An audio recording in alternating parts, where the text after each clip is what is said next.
All right, literal equations. No one really likes them, let's be honest. But we're not as bad as you think. We're solving for pi. So essentially, you just have to look at our equation and say, hey, what's happening to pi? In this case, we're being multiplied by 2 and we're being multiplied by r. So to undo those two things, to undo multiplication, we know that the opposite of multiplication is division. So we're going to divide. And the good news here is we can actually get them both at the same time. We can divide by the 2 and the r at the same time. 2r on both sides.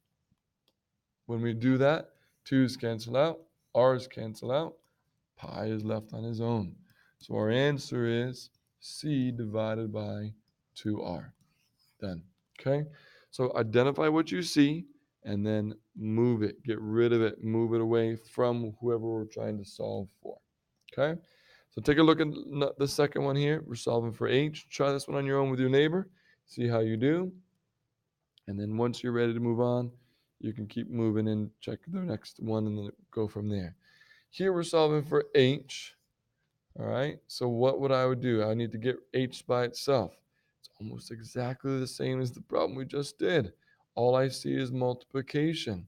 So how do we undo multiplication? We undo multiplication by dividing. So we're not only going to divide by pi, but we're also going to divide by h. Oh, excuse me, r squared. My mistake there. We're going to divide by pi and r squared. Basically, whatever is happening to h, we get rid of. So what's happening to h is the pi r squared. So we're going to go ahead and divide by pi r squared on the left and on the right. Cancels, cancels. H equals V, your volume, divided by pi r squared. Okay, so there's our answer for that one. The last one here, we have a fraction. What do we do when we're trying to get rid of our fraction? To get rid of the fraction, fractions are just division. So we're dividing by 2. What's the only way to get rid of division by 2? Multiplication by 2. So you have to multiply there, but you also have to multiply on the left as well. Okay, so let's go ahead and do that and see what happens. Here we're now left with 2a equals 1b, so it really just b times h. And now we're almost there. The last piece is to get rid of the h, because we're trying to solve for b. So we divide by h. Divide by h. H just cancel out, and you're left with 2a divided by h. There's your b value. All right, so those were literal equations. You want to make sure you're able to do that on your quiz as well. So practice those literal equations with a neighbor. Um, Ask each other if you don't get it, rewind, replay it, do what you need to do to make sure you're good to go. Last but not least, we're going to look at a few conversions. All right. So the first one is just to convert miles into yards. Now we start out with the fact that we have 5 miles, and that's really over an invisible 1. So we need to multiply that by something to convert it into yards. So what I taught you a couple days ago now was that if you're trying to cancel something, so in this case we're trying to cancel miles, you have to have that same thing diagonally on the next fraction. So you have to have miles diagonally from miles. So since it was on the top, we need one on the bottom. And then on the top, here is going to be what we're trying to replace it with. And that's the yards. We're trying to replace it with yards.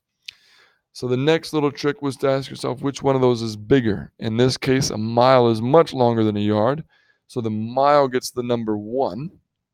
And then you ask yourself, what is that equivalent to? And hopefully you have this one memorized, but you've got a little cheat sheet for the 1,760 yards is equivalent to 1 mile. And then this would obviously require a little bit of a calculator, I would say. But if we multiply now, the only thing that we can do is multiply straight across. So 5 times 1,760 leaves us with 8,800 yards. And it's only yards because these miles have canceled each other out. Okay? Same thing goes for our next question. Let's try this one out on your own. Set this up. 10,560 feet all over 20 minutes. We're trying to convert this into miles per hour. So we're actually going to need two fractions in this case, a distance fraction and a time fraction, in order to have miles per hour ready for us here at the end. So try this with the neighbor first. Press pause, try this with the neighbor, and see how you do. All right, so hopefully you put feet diagonally from feet and minutes diagonally from minutes, okay? So it might help you to draw those lines, it might not, but really we want to get rid of those lines eventually. We don't want those lines kind of confusing us and confusing what we're writing here. So just use them at first if you need to get those lines in. Now, what are we replacing it with? We're replacing feet.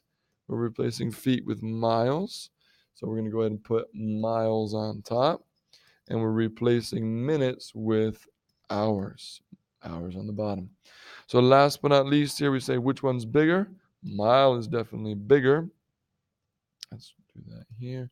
A mile is definitely bigger. Hour is definitely bigger. What is the equivalent to?